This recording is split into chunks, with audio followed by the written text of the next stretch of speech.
boa tarde. O programa Isto é Amazônia deste sábado está iniciando. E o tema 13 de setembro, dia de criação do Território Federal do Amapá. São 80 anos de história, histórias maravilhosas, construída por muitas mãos, muitos suores, muito sangue, muita luta. O Amapá foi construído por pessoas fantásticas e nós vamos contar essa história para você. Tá? Nós conversamos com o desembargador Gilberto de Paula Pinheiro, que é o nosso comentarista mor, nosso historiador, conversamos com o José Paulo Ramos, conversamos com Giovanni Pinheiro Borges e com outras personalidades, para construir um pouquinho desse mosaico da história do Amapá. Fantástica, extraordinária, e você vai ficar sabendo de tudo isso a partir de agora, porque o Isto é Amazônia está começando. Isto é Amazônia.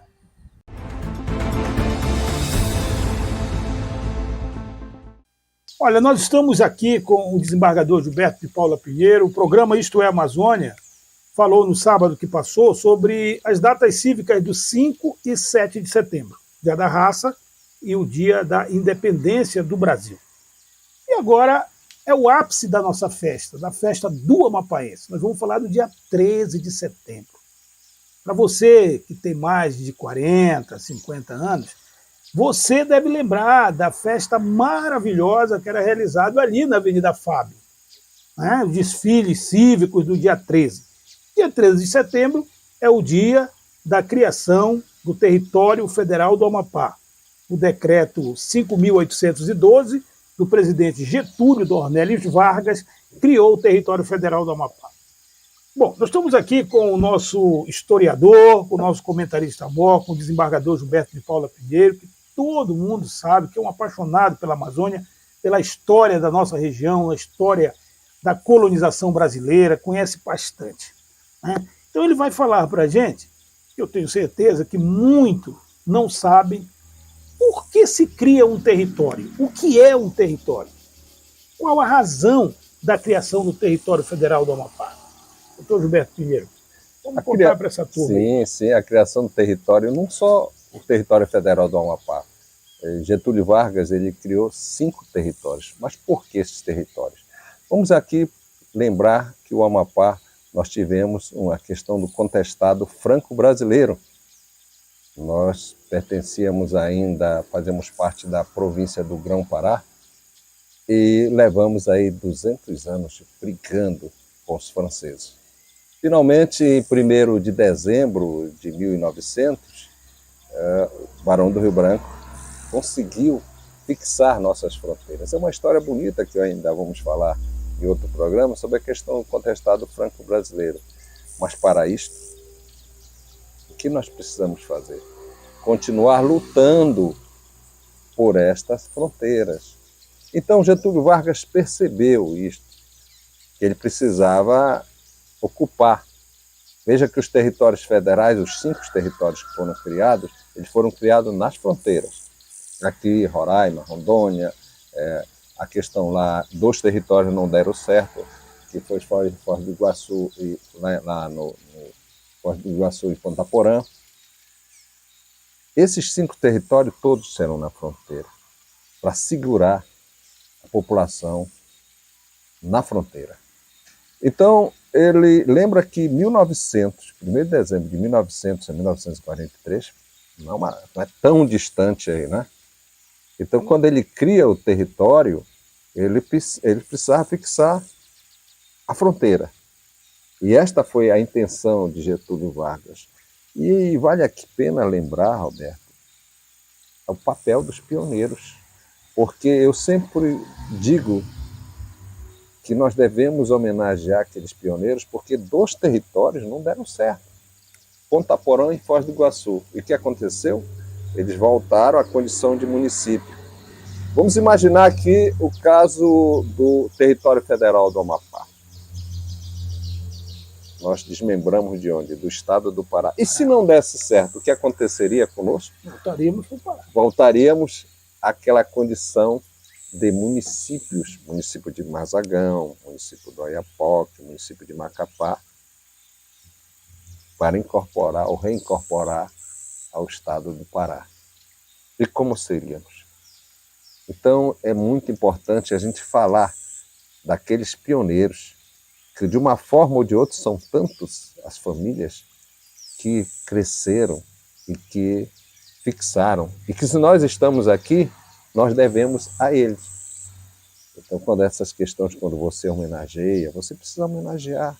Nós falamos no programa passado, por exemplo, de um grande nome, de um grande jurista que passou por aqui, o primeiro diretor de educação, o doutor Otávio Mendonça. Eu não vejo uma escola nata que homenageie o doutor Otávio Mendonça, aquele grande jurista que foi. E tantos outros que, de uma forma ou de outra, contribuíram, Roberto. Nós estamos aqui conversando e com você. Um telespectador reclamou a ausência de homenagem ao Janari. Sim, imagina. Aí, Janari. Tanto fez pelo Amapá, ele foi nomeado em dezembro de 43 e no dia 25 de janeiro de 44 instala o território federal do Amapá. Ora, o território federal do Amapá começou praticamente ali, o que tinha a Rua da Praia, ali ao redor da igreja. Veja, você começa de uma terra que não tinha praticamente nada. E aí você instala. O Janari se preocupou, por exemplo, a questão, por exemplo, da pecuária. O que acontecia com os pecuaristas do Amapá? Precisava de um choque de sangue. De quê? Na criação dos bovinos, né? Então, ele queria, por exemplo, a fazendinha, ia lá aquela fazenda lá no Apurema, fazenda do governo. Para quê? Ele traz o zebu, vai lá em Minas, no Triângulo Mineiro, Uberaba, Uberlândia, e traz para cá, para dar um choque de sangue na pecuária. Melhorar a genética. Melhorar a genética. Por exemplo, eu lembro, eu nasci na década de 50, e meu pai era garoto, eu sabia que o Janari já trabalhava com isso, a gente ia naquelas festas na fazendinha, não é? E ele incentivava esta pecuária para melhorar o nosso rebanho. Muitas vezes ele cedia aqueles reprodutores que já tinham nascido aqui para aqueles pecuaristas, principalmente ali na parte do Amapá, no município de Amapá, Macapá. Isso foi uma ideia boa dele. E tantas outras, né? Aquelas estradas, não tinha estrada daqui, por exemplo, daqui para... Essa era uma tentativa do Janari, do governador, de incentivar a melhoria do rebanho, então melhorar a nossa pecuária. Ele teve uma atuação muito grande na área da administração pública também. Sim, também. E as estradas pioneiro, também. Né? E a estrada para o Amapá. Não tínhamos estrada para o Amapá, para o município de Amapá. Você imagine você fazer uma estrada, construir uma estrada naquela época e melhorar aqui o progresso. Por exemplo, como é que nós vamos sobreviver também? Só dos recursos da União? Só da União? Então, por exemplo, vem a ICOME. A ICOME, lembra que a questão do manganês, quando fizeram a estrada de ferro, 198 quilômetros até a Serra do Navio, aquele manganês, ele ajudou na balança comercial do Brasil. Porque na época, mais ou menos, a tonelada estava em torno de $70, mas $70 era muito dinheiro naquela época. Então, os navios saíam daqui abarrotados de manganês para os Estados Unidos, porque havia um problema seguinte: o manganês, só quem existia na época, que tinha descoberto, era no Brasil, no caso do Amapá, e na Rússia. Mas vivia aquela Guerra Fria. Então, aquele manganês, ajudou muito. E o restante do Brasil não lembra disso, que ajudava na balança comercial. Nós tivemos aqui algumas outras empresas também. Compensado, era a maior empresa da Amazônia, Compensado. E eu lembro também daquelas fábricas, pequenas fábricas, né? Que a gente dizia assim, por exemplo, a Casa Amapaense, a Fábrica Amapaense, né? A Casa Amapaense, Fábrica Amapaense, que produzia pães, massa, né? O Flip Guaraná, lembra? Quebrou o Flip da outra. Flip Guaraná. O Sr. Moisés Aguri. Sim, o Guaraná, não é? tinha o Guaraná Glória, tinha a fábrica de sabão. Fábrica Amapaense. Era as fábricas pequenas. E eu lembro também do Campo Verde. Campo Verde, lá em Porto Grande, o Wolf era um filho de alemão, ele produzia ali cítricos, aquela laranja lima, laranja muito boa, doce, cítricos. Ele produzia também porco, né? A questão da criação do porco, aquele landrace, large white, e também galinha, né? No caso dos frangos, ovos, coco. Assim, ele abastecia Santana e o restante vinha para Macapá. E o pior, sabe por que acabou o projeto? Não foi porque não deu certo, não. É porque não houve precisava de um arrendamento, não foi renovado o arrendamento da empresa. Então, isso aqui é coisa do passado, mas não, foi algo que deu certo. Então, a gente lembra, assim, nós lembramos isto, Roberto, assim, com certo romantismo, mas foi uma época boa. Foi uma época boa. Você lembra das figuras que tinham o Amapá também? Sim, sem dúvida. Pô, eu tinha camarão frito, né? Frito, o Bola 7. O Pantera.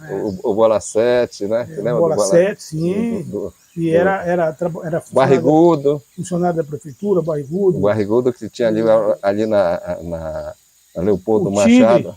O Tigre, o Barrigudo na Leopoldo Machado, na esquina com a Feliciano Coelho. Na Feliciano Coelho tinha os bailes do carnaval também, do nosso Maracatu. Pois ali naquela esquina. Maracatu com as duas escolas que tinham, o Maracatu e o Boêmio. Você está falando daquela esquina ali, tinha um bar, o primeiro bar, que era o Suburbana, que teve o Sinucão, né? Do seu Ari Barbosa Mira. Também, né? Sinamar. Eu lembro do Quitandinha Bar também, do Urca Bar, né? Do Gato Azul e tantos outros, né? Do Hotel Macapá, que a gente ia lá para frente tomar sorvete, no Hotel Macapá. Uma época boa que nós tivemos aquele privilégio, é um privilégio de ver a nossa Macapá crescer. Nosso estado crescer. Eu queria só contribuir aqui, não me perguntar, mas contribuir, mas eu vou fazer isso depois do intervalo comercial. Eu vou dar uma voltinha ali no Gato Azul, tomar um sorvete gelar, e eu volto com esse papo com o desembargador Gilberto de Paula Pinheiro sobre o dia 13 de setembro, dia de criação do território, que é uma data muito importante para todos nós amapaenses. Isto é Amazônia.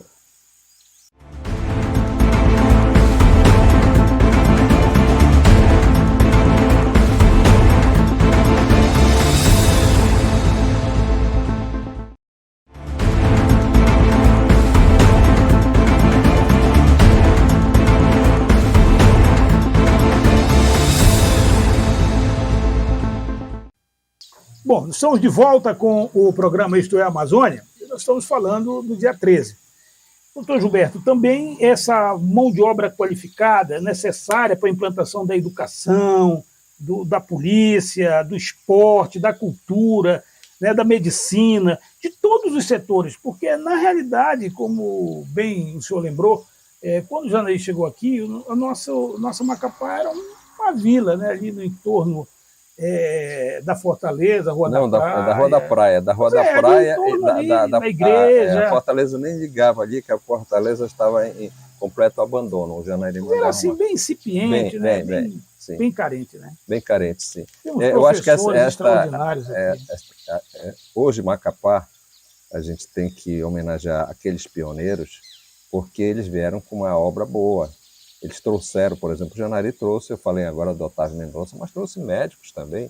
Eu lembro do médico, o Dr. Barbosa, Dr. Brasil e tantos outros médicos que vieram para cá, médicos bons, engenheiros, enfim, pessoas que vestiram a camisa do Amapá e que se hoje esses professores como o professor Munhoz, que eu citei, né, e tantos outros, o professor Munhoz era formado em Direito, e tantos outros que vieram, que se não fosse na questão da educação, nós não teríamos uma classe média alta, eu posso dizer, que o território nos legou. Um legado do território federal do Amapá além da tranquilidade, do bom emprego, da geração de emprego, da gente viver um paraíso, também a questão cultural. Como falei no programa anterior, nós caboclos, ou seja, aquela pedra que eles fizeram transformar em joias. E quantos profissionais que hoje são graças àquele ensino, né? Então, isso aí é importante, isso dizer que o Janari ele escolheu a dedo aquelas pessoas. Agora, a gente fala muito só do Janari, né? Eu gostaria que o senhor tem condições de citar mais 2 governadores do território aqui. Eu posso citar todos eles, mas aí a gente vai para o programa. Eu penso o seguinte, eu gosto de, quando me perguntam isso, eu cito os 3, para mim, os 3 melhores governadores, não que os outros não fizeram, cada um, eu falo que colocaram um tijolo nesta construção que ainda estamos fazendo, que é o nosso Amapá. Meu Amapá, o seu Amapá. Um governador que ele é esquecido, mas que fez muita coisa pelo Amapá, foi o Ivânio Gonçalves Martins. O Ivânio, quando ele assume, Macapá não tinha água e esgoto.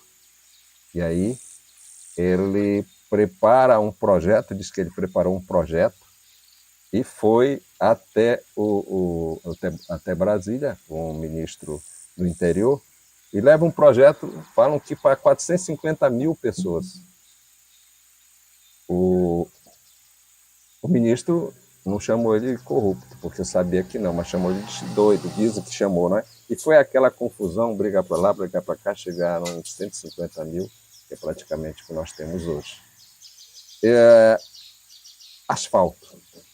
Nossa cidade não tinha esse asfalto que tinha. E ele começa a asfaltar a cidade. E vai até Santana, um asfalto bom, que durou pelo menos uns 30 anos, questão do asfalto.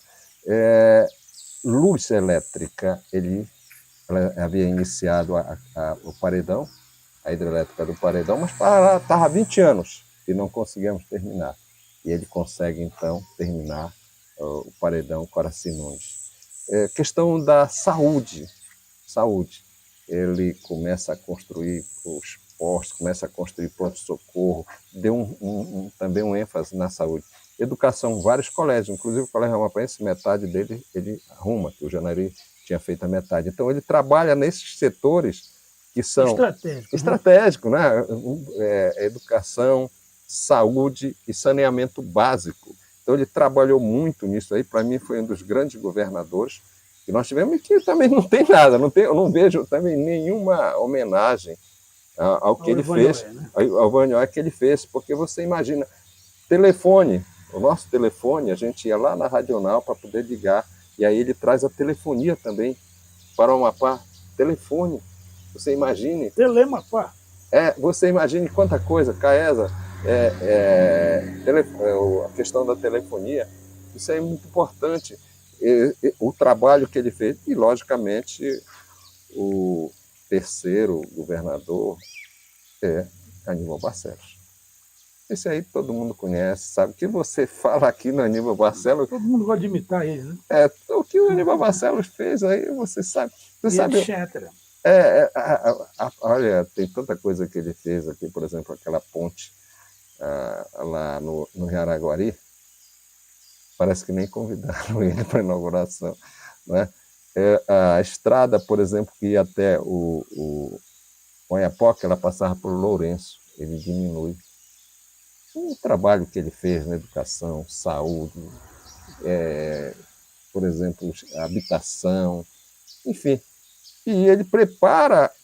Uma coisa do comandante, ele descentralizou a secretaria, ele criou aquele pool de secretaria ali na FAB, né? E ali ele prepara o território, começa a preparar para o estado do Amapá. E muita gente criticou, ele tinha uma visão longa. E, logicamente, na questão, eu falo, na questão, por exemplo, na formação do Tribunal de Justiça.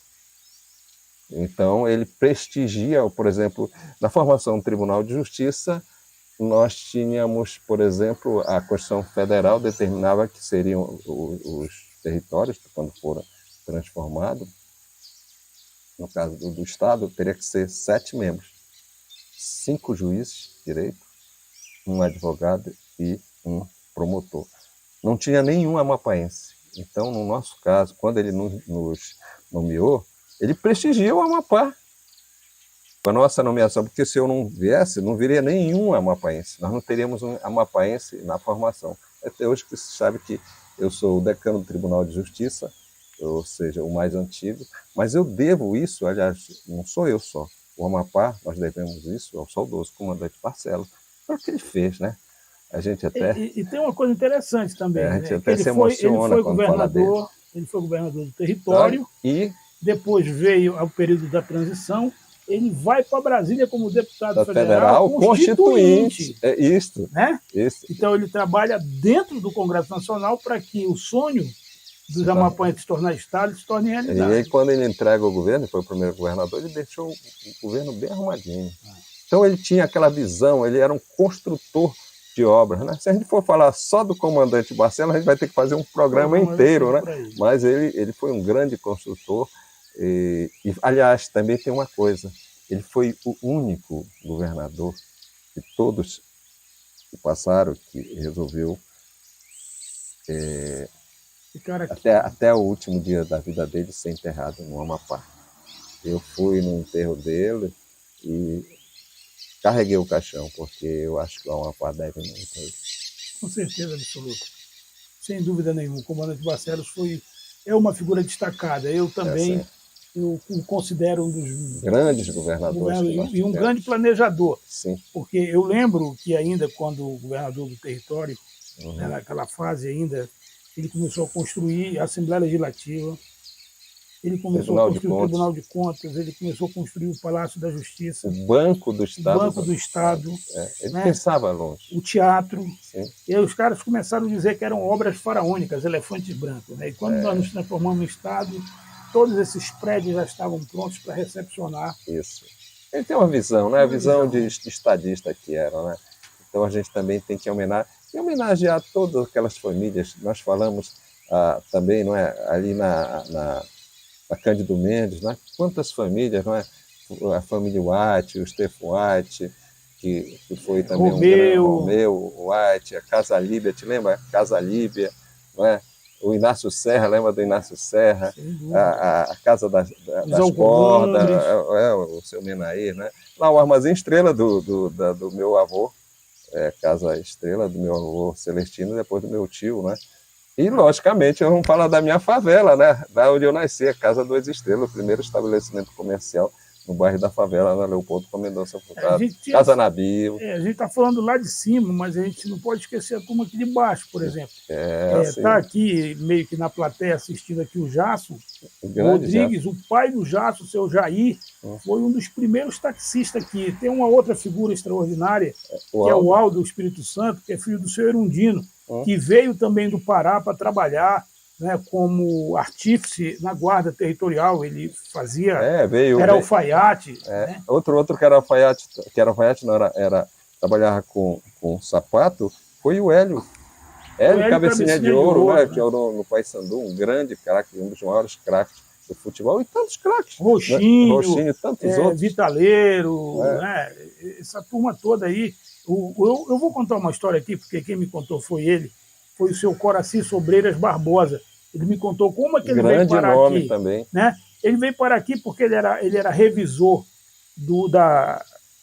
da Folha do Norte, e ali na Cidade Velha, ali perto do Arsenal da Marinha, ele encontrou uma porta-cédula que era essa história do governador Janari Gentil Nunes, que ainda estava vindo para o Amapá.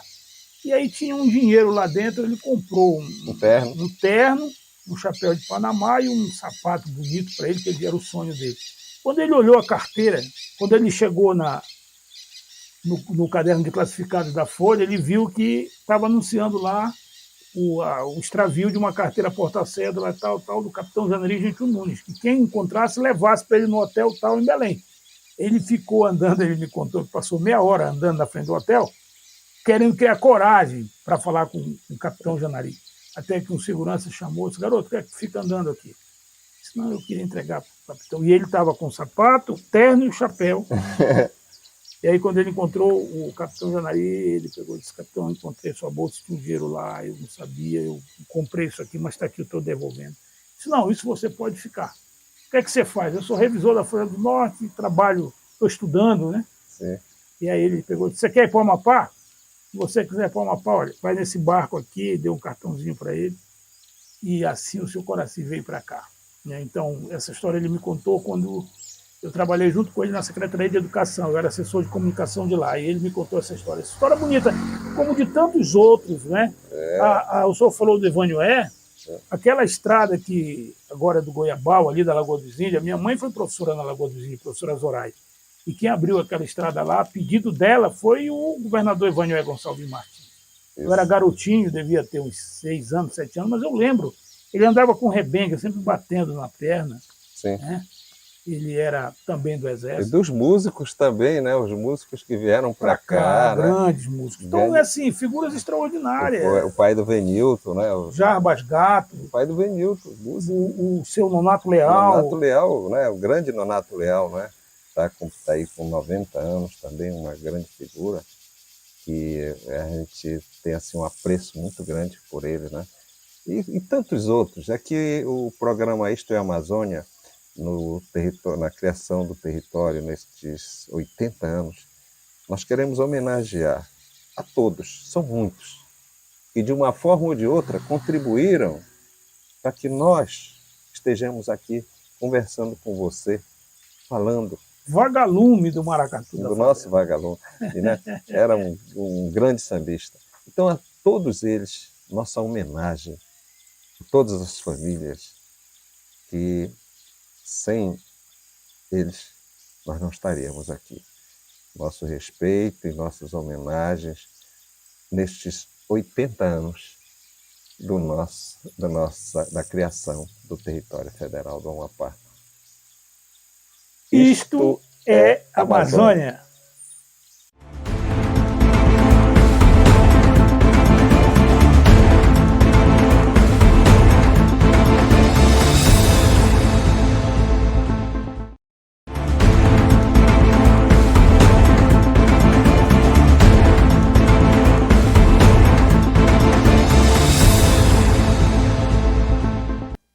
Nós estamos aqui na 102,9. É a primeira FM do estado do Amapá, uma figura extraordinária, que se chama Giovanni Pinheiro Borges, filho do seu Miguel Pinheiro e da dona Cícera Borges. É o primogênito dessa família de muitos irmãos e uma pessoa que tem uma trajetória de vida extremamente exitosa no Amapá, sobretudo na política do estado do Amapá. Foi vereador, deputado federal, foi senador da República e tem assim um vasto trabalho prestado também na comunicação. Ele é um dos donos do sistema Beija-Flor de comunicação. Giovanni, é uma honra estar aqui com você, é uma satisfação muito grande para o programa Isto é Amazônia. O desembargador Gilberto de Paula Pinheiro lhe manda um abraço, felicitações, porque dia 13, senador Giovanni Borges, dia 13 de setembro, o presidente Getúlio Dornelles Vargas separou o Amapá do Pará e criou, então, o Território Federal do Amapá. Nós estamos fazendo 80 anos de criação desse território. Como é que o senhor analisa essa trajetória desse território maravilhoso, bonito, que já foi chamado de a Terra do Manganês? Em primeiro lugar, Roberto Gato, me vem à memória a figura do desembargador Gilberto Pinheiro. É um homem que preserva a história do Amapá, que faz história o tempo todo. E uma data tão significativa que ele vivenciou, como eu também, me vem à memória um espetáculo que eu participei. Participei do último pilotão do CCA, porque era uma disputa saudável. Era um sentimento patriótico, um civismo e uma declaração de amor muito grande pelo território do Amapá. Era uma festa. Era uma festa. Tinha carros alegóricos, as bandas ensaiavam. E eu me lembro que eu desfilei pelo CCA, que era apelidado de Ferrugem. Eu acho que o Gilberto Pereira estudou no Colégio Amapaense. Garapa Azeda. A Garapa Azeda. E tinha um boneco anil que era que vibrava. O ginásio de Macapá.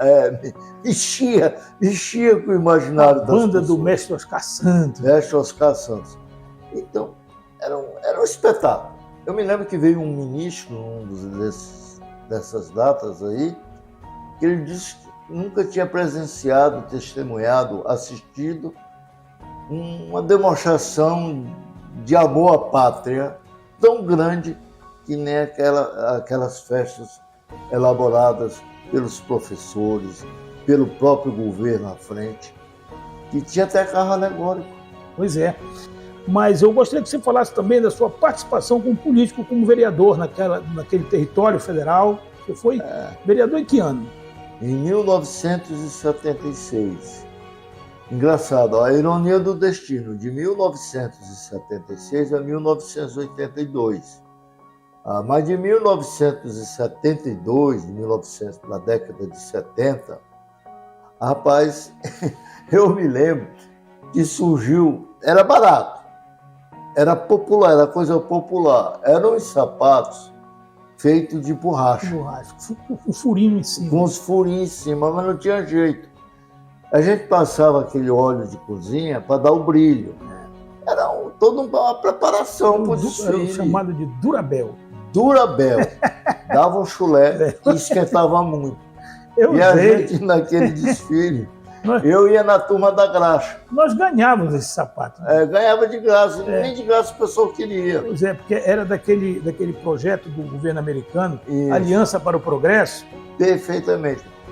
E junto com isso vinha aquela merenda, aquele mingau cheio de gorgulho, mas dava uma sustância.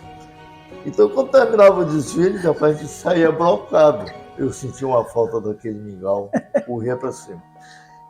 Não foge da minha pergunta. Mas o gostoso é que você desfilava, tufava o peito, ficava sério, vivia aquele momento com amor, cerrava os punhos, né? E o nosso CCA era o mais pobre, né? Era o primo pobre de todos. A gente ainda ia, às vezes, de carona, chegou ano, com a banda do GM batendo pra gente, da escola dando força para quem não tinha. E foram momentos, assim, esplêndidos. Como dizem as pessoas, fantásticos. Foi momentos assim gloriosos que nos emociona. Isso não pode morrer. Parabenizar o desembargador pela iniciativa de nos trazer esse presente de volta para essas gerações que não conheceram essa nossa luta. E a coincidência que eu te falei há pouco é que eu era vereador, fui deputado federal, fui para deputado constituinte, onde nós transformamos na Constituição, nas disposições transitórias, o território em Estado. Mas eu pensei que não ia, eles iam resgatar e iam manter o território. Essa homenagem, essa história, esse passado tão extraordinário, tão espetacular, tão criativo e que era feito tudo com muito amor. Uma oportunidade que eu não vou deixar passar, obviamente, porque a minha concepção foi um dos maiores feitos na educação amapaense, foi a criação da Universidade Federal do Amapá, a nossa querida Unifap, né, implantada em 1990 e começou a funcionar com os primeiros cursos, 6 cursos de licenciatura e 3 cursos de bacharelado. Então, com 9 cursos começou a nossa Universidade Federal. Mas, gente, o autor do projeto de lei que criou a universidade está aqui do meu lado, Giovanni Pinheiro Borges. Esse é o homem responsável por nós termos a primeira universidade amapaense. Federal amapaense. É verdade. O segundo grau eu terminei lá no CCA. técnico em contabilidade com muito orgulho. E depois? Aqui não tinha universidade federal, não tinha estadual, não tinha particular.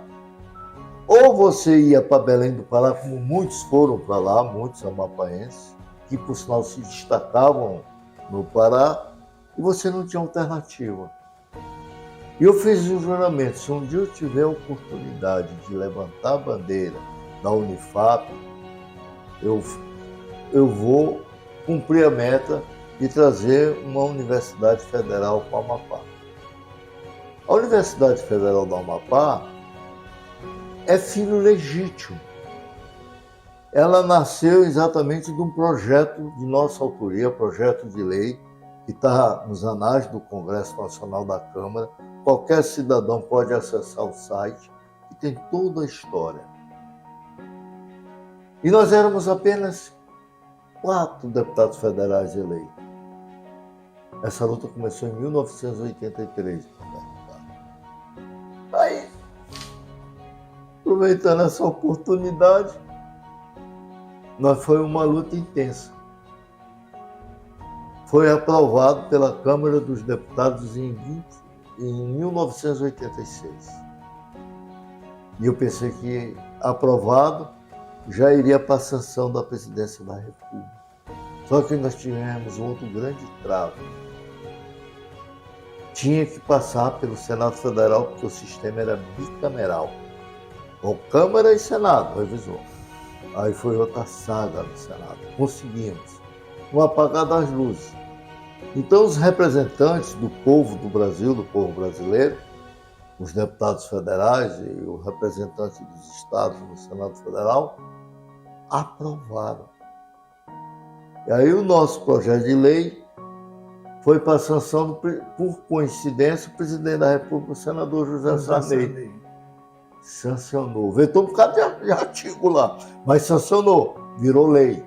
E o ministro era o Marcos Maciel de Pernambuco. Foi que partiu, meu grande amigo. Ele prestou um grande serviço para o Amapá, ele e o senador Benedito.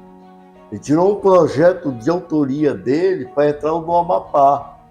Depois ele fez o projeto dele voltar e deu tudo certo. Legal. Então se transformou na Lei 7.530 de 29 de agosto de 1986. Quem ganha com isso? Hoje só não é doutor no Amapá quem não tiver vontade de estudar. Porque nós temos a Universidade Federal do Amapá, estamos abrigando estudantes de outros estados, inverteu o processo. Hoje temos curso de medicina. Olha, eu vou ser um pouco pavulagem, né? Pode ser. Pode, né? Você tem todo direito. Eu tenho uma sobrinha, filha da minha irmã Nilda, que está se formando para o ano. Olha só. Eu tenho um outro filho do outro irmão, Giovanni, que está se formando em medicina, 2. Nós já temos 4 formados, temos 12 na agulha. Tudo netos da dona Cícera. Então, olha só, é uma família que disputa com a do J. Ney, porque a do J. Ney, ele me falou que tem lá, tem para mais de 10, 14 médicos lá. Desde o Bira, do Paulo Sérgio, e vem embora os Xuxa. Ah, mas se eu for somar, isso eu falei só da mamãe. Sim, se o fosse... papai. O papai passava a noite desenhando meu nome para votar em mim. Ele veio da roça. Eu sei. A mamãe veio Começou da roça. o arroz no Mazagão. Mas se eu for somar com da tia Dalila. Aí Com da tia Dalila, só a tia Dalila, se não me engano, tem 3. E os outros tios, se for formado de todos, a família, aí vai passar. Aí a gente passa de mas não estamos disputando, porque a família Picância tem o seu destaque. Eu quero te agradecer, meu senador querido.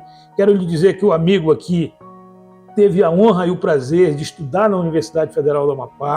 Também. Olha. Em 1991, na primeira turma. Isso. De bacharelado de secretariado executivo. Olha só. Então, assim, parabéns, cara. Eu e muitos outros aqui que se formaram lhe agradecem com certeza pelo seu trabalho. O que nós dizemos para as pessoas, a política ela é importante, fundamental, quando o político utiliza o seu mandato em prol da sociedade, e esse homem fez isso em prol da educação do Amapá. Eu tinha sido eleito levantando essa bandeira, eu não fiz nada mais de que cumpri com o meu dever e minha obrigação. Eu fui um instrumento que o povo me deu um mandato. Agradeço a Deus e quero aproveitar a oportunidade de dizer o respeito, a admiração, o reconhecimento que eu tenho do nosso desembargador Gilberto Pinheiro, que se preocupa, né, com a nossa história, com nossos casos. Eu chamei de Tucuju. É um cara sem onda. Ele defende o Amapá, ele viaja, ele vai nos... Chegou de São Paulo agora, está fazendo uma palestra em São Paulo. São Paulo, ele mexe com o mundo inteiro, né? Mas é Tucuju. Então não abre mão. Deixa a sua mensagem para o povo do Amapá. Um parabéns para o nosso Amapá, que completa 80 anos, dia 13. Meu querido Amapá, terra dos meus sonhos. Terra que abrigou Miguel Pinheiro Borges e Cícera Pinheiro Borges. Minha mãe ainda está viva. Papai partiu. Gerou 17 filhos. Criou 13, tem 10 vivos. E todos estamos aqui. Estamos aqui lutando, assistindo, presenciando, aplaudindo de pé o desenvolvimento do nosso querido Amapá. Eu te amo. Essa é a frase da dona Cícera e do senador Gilvan. Eu te amo, meu querido Amapá. Quando eu viajo, eu fico muito agoniado. O açaí me prende aqui, os amigos, tá? Toda a nossa culinária que é muito rica, exótica, diferente de tudo que você vê lá fora. Amapá, dona do meu coração. Égua não, esse cara é bom, hein? Esse é o senador Giovanni Pinheiro Borges. Olha, muito obrigado, senador. Eu que te agradeço, viu, Roberto Gato? Obrigado, e não esqueça de dizer que eu sou fã número 1 do desembargador Gilberto. Não é por ele ser desembargador, não. É por ele ser Tucuju, que nem nós. Muito bem. Vamos fazer junto aqui, assim. Põe o dedinho lá para a câmera, assim. Vamos dizer assim, isto é a Amazônia. Isto é a Amazônia. Olha, nós estamos aqui na Praça Barão do Rio Branco.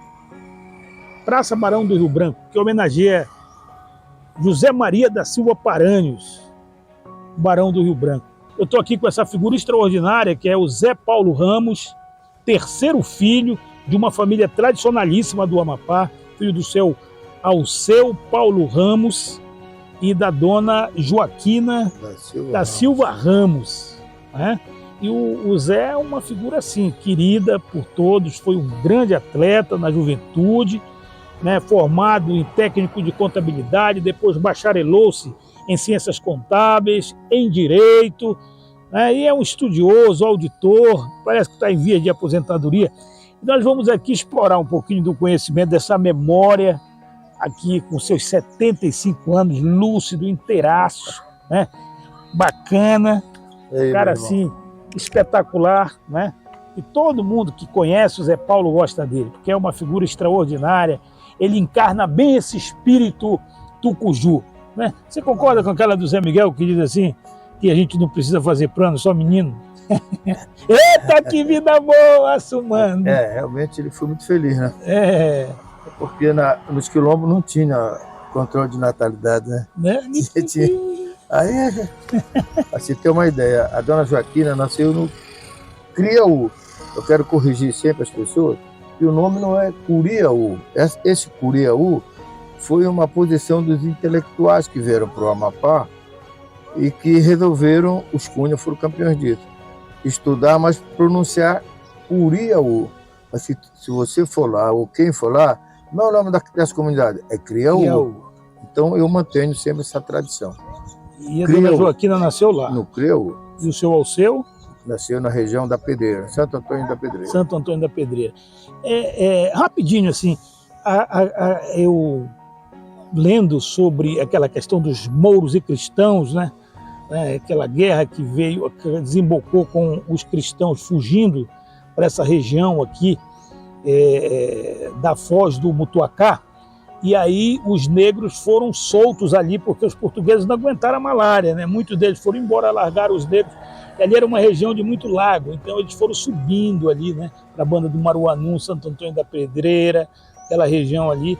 Esses negros foram subindo procurando uma região mais teso para morar, né? Então o seu Alceu é mais ou menos dessa raça aí de negros que vieram aí da região do... Eu tenho algumas informações que Mazagão Velho, por ter sido a primeira cidade de Macapá, porque já veio desde a época dos mouros. Lá era Mazagão africano. Aí, só que o Criaú, se ele é quilombo, ele agradece ao meu tataravô chamado Clímaco. Foi ele que mais 2 irmãos que se estabeleceram ali. O meu pai, na região da Pedreira, já é uma nova situação. Meu pai é descendente de português. A minha avó era filha de português com uma negra. E meu pai, consequentemente, filho de um descendente de português, que era Francisco, e a velha Paulo Ramos, que passou a ser a matriarca não só da região da Pedreira. Quando ela chegou aqui em Macapá, ela reunia os conselhos, que ela era a velha mor, aquela que repreendia, ralhava, mas que também orientava, e que pedia, que também indicava. Mais ou menos a minha família tem essa miscigenação de raças. O pai do meu pai realmente era filho de um português. O pai da minha mãe, acho que se eu disser o nome dele, tu vai lembrar. Era o velho Zacarias Monteiro Leite. Pai do meu tio Lelé, Percival, Leite, João Leite, Percival, e a minha tia Tereza e outros. Pois é. Agora, Zé, vamos explorar um pouco assim da tua memória com relação àquela Macapá, né? Você tem 75 anos, Macapá vai fazer 80. Né? Macapá não, o território federal do Amapá, né? Não é Macapá, desculpe, Macapá tem muito mais. O território federal do Amapá tem 80 anos, né? Como é que era aquela Macapá da tua infância, adolescência? Era uma cidade provinciana, onde o que valia era o status, entendeu? Mas queria fazer só uma colocação. Onde é a residência do governador era a casa de Ponciano José Francisco, que era meu padrinho e meu avô. Ele foi convidado a sair naquela época. Onde tu vai, rapaz? Por esse caminho sozinho. Esse ladrão era de Ponciano José Francisco. Explica o que é ladrão, porque isso vai para o mundo. Ladrão é um verso de Marabaixa, é uma pronúncia que se usa até hoje na cultura raiz, isso. E a minha Macapá se destacava assim. Quem morava neste meio termo aqui, nesse perímetro aqui, era um status. A Iracema Carvão Nunes tinha uma vila que se destacava algumas famílias por ser servidores do ex-território. E assim você seguiria para Presidente Vargas, era um tipo de habitação. Lá Mendonça Furtado outro, e lá no Bairro Alto, que era uma rua só, era um outro tipo também, já eram casas germinadas. Mas a minha vida aqui, eu vou te falar assim, eu me destaquei com alguns irmãos meus pela condição de você estudar e ter a oportunidade de praticar natação, um futebol, um basquete ou um voleibol. Ou então uma corrida de fundo, assim a oportunidade que a gente tinha. E também os mestres na época, como o Tenente Pessoa, que foi um dos pioneiros, o Tenente Pessoa não, o Tenente Irineu foi um dos pioneiros, depois veio Savino, 91, professor Joãozinho. Esses mestres foi que nos orientavam em toda a rede escolar do ex-território. E quando chegava no dia 5, tinha o desfile. Eu me lembro que o meu primeiro desfile foi na Raimundo Álvares da Costa. Não foi na FAB? Não, a FAB era o campo de aviação. Mas o primeiro desfile foi na Raimundo Álvares da Costa, onde é a LBA hoje, tinha o resto mortal de Joaquim Caetano da Silva. e tinha um palanque bem na frente da casa do meu pai, onde hoje é o Cadiceu. Ali eram os desfiles escolares de Macapá. E tu falaste uma situação aqui sobre esse ladrão que é famosíssimo, né? Para onde tu vai, rapaz? Por esse caminho, que foi meu avô. Teu avô. Ponciano José Francisco, o nome dele. Mas... Por sinal, os Borges, que trabalham na Unifap, são meus primos. É porque antigamente, se algumas pessoas não sabem, mas o afilhado levava o nome do padrinho e não da família. É? Era assim. Os Borges, tu tá falando, é o João Borges? O João Borges, todos. São meus primos legítimos. Lá da Pedreira, as origens dele. Agora, bora falar um pouquinho sobre o Marabaixo aqui. Ótimo. Vamos lá. O Marabaixo que eu conheci, o Marabaixo raiz, aquele tradicional, ele teve duas fases. A fase daquela originalidade que o festeiro, ele reunia na casa dele os membros que participariam, os que tocavam caixa, os que cantavam, e o povo que vinha, seja com o mastro, seja com o andor. Era sempre assim. A partir das 15 horas, ele saía para ir se apresentar na casa de alguns amapaenses que eles elegiam para ser recepcionados e vice-versa. Era muito comum na casa do meu pai, todos os anos, quando saía o Marabaixo, normalmente da casa do seu Paulino Ramos, o Ico, o Marabaixo parava na Iracema Carvão Nunes, se apresentava, cantava, tirava o ladrão. Depois era obrigação de quem recebia essa visita oferecer algum tipo de dote. Normalmente era o ponche. Era bolo, era refrigerante. Dali saíam para visitar outras pessoas. A casa do Alceu, a casa do Heitor Picanço, a casa do Biraci Picanço. Entendeu? Esse era o Marabaixo raiz. Depois, com o advento da política, aquela política que destruiu a cultura, porque eu entendo que cultura, o poder público tem que incentivar e não destruir. Você vê hoje o que é o Marabaixo. É como se fosse uma escola de samba de estilizados. É uniformes. Antigamente, você olhava para uma negra, ela vinha com a indumentária dela, com a toalha da cor dela, com o turbante na cabeça, com a saia larga, bonita, às vezes descalço, que era mais comum dançar descalço. E hoje não, tu vê uniforme. E as pessoas já vivem em função de recursos públicos para poder sair, ainda gritam e vigem.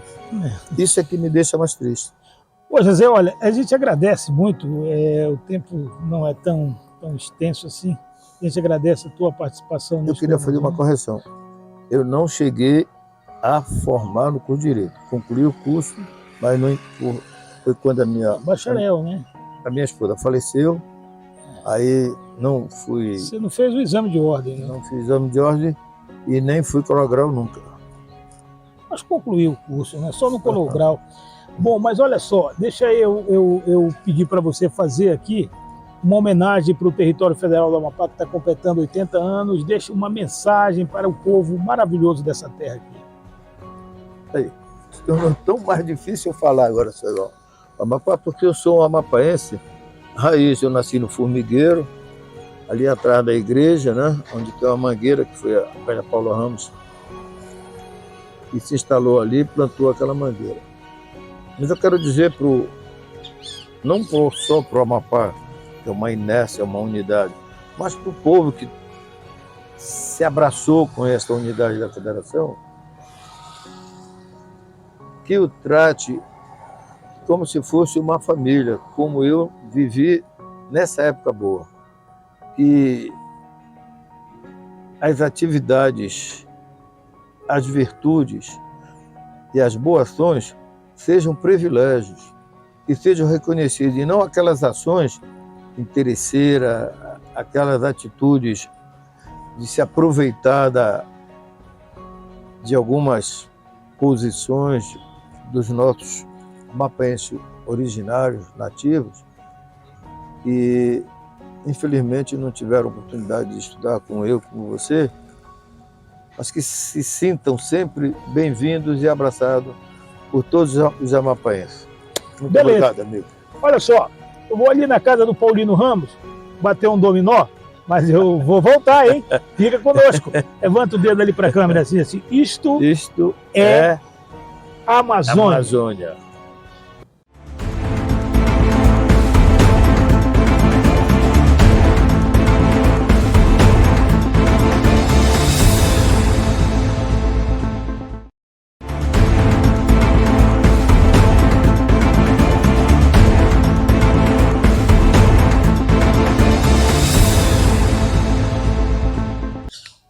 Eu estou aqui na Almirante Barroso, na residência do Dr. Domingos Nobre Lamarão.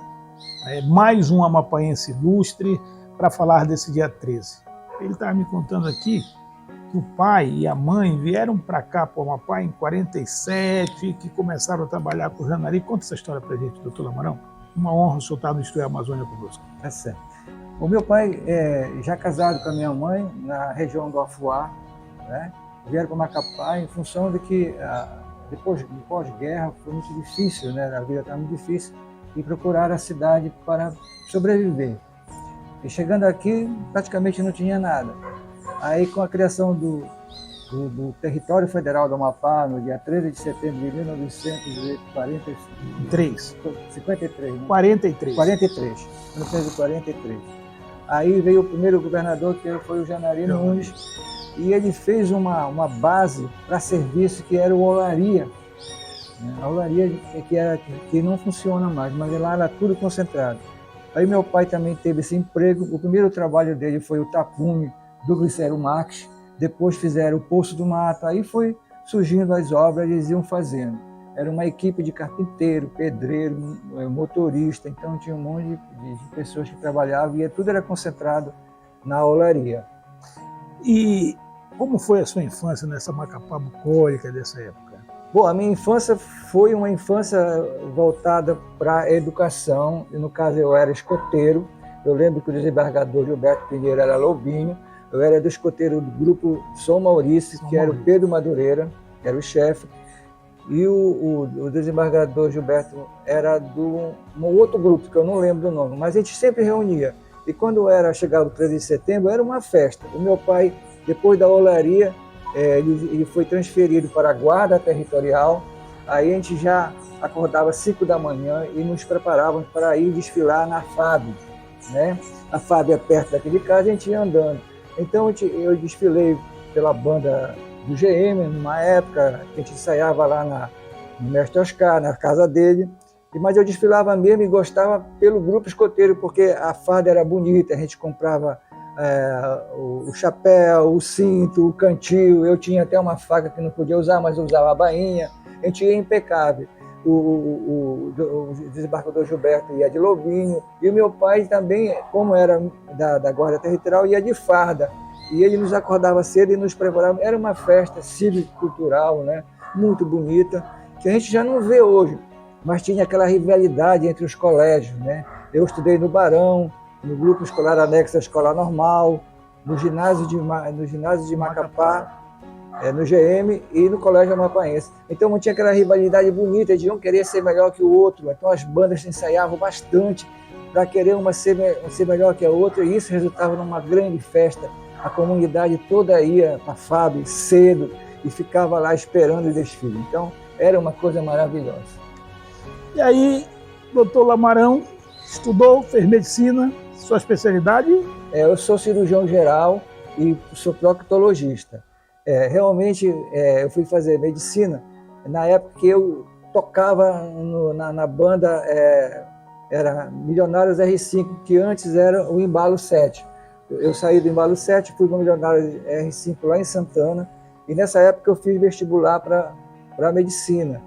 Como o ensino do Colégio Amapaense era um ensino tão bom, tão avançado, que eu nunca nem precisei fazer cursinho, nada. Fiz o curso só do colégio, fui fazer o vestibular em Belém e passei de primeira, sem mais outras coisas a ter que fazer. E tive que abandonar a banda, né?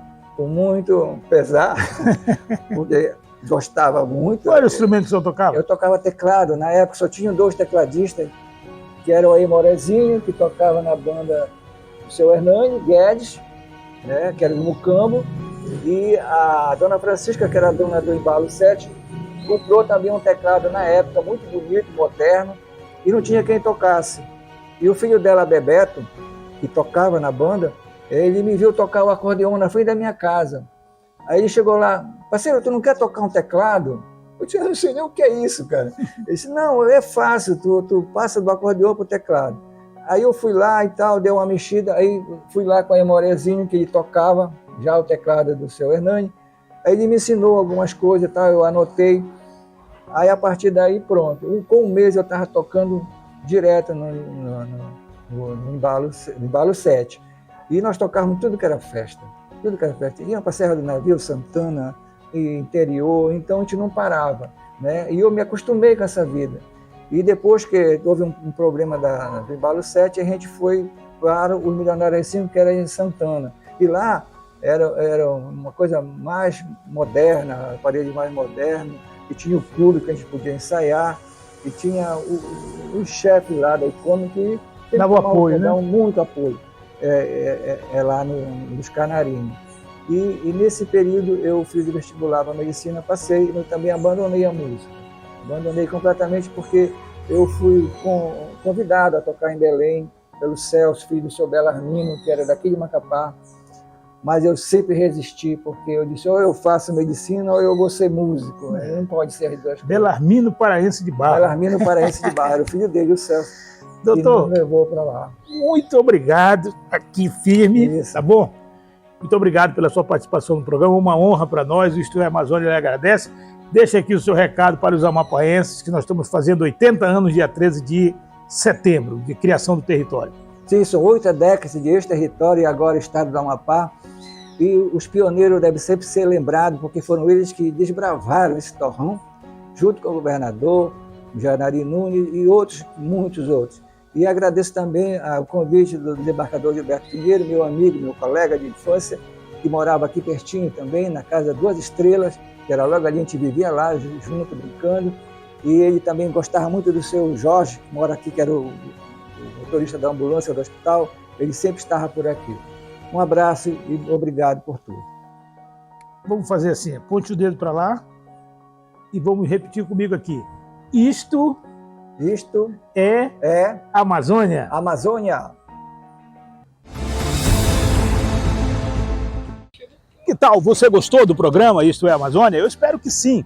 Nós trouxemos para você a história do Território Federal do Amapá, criado em 1943 pelo presidente Getúlio Dornelles Vargas. São 80 anos de histórias que nós contamos para vocês. O Amapá virou estado em 88, é uma outra história e agora a gente busca o nosso desenvolvimento. Mas de 43 até aqui foram muitas lutas, muitas batalhas de homens importantes e mulheres extraordinárias que deram o seu suor, o seu melhor, para que nós tivéssemos essa cidade linda, a única capital do Brasil banhada pelo Rio Amazonas e cortada pela linha do Equador. Nós aguardamos você no próximo sábado com mais um programa Isto é Amazônia. Nós vamos estar sempre contando para você a história da nossa região, dessa região bela e fausta e desse estado maravilhoso e acolhedor que é o Amapá. Nós aguardamos você no próximo sábado. Acompanhe o nosso programa. E não esqueça, se inscreva no canal do Isto é Amazônia no YouTube, tá bom? Isto é Amazônia.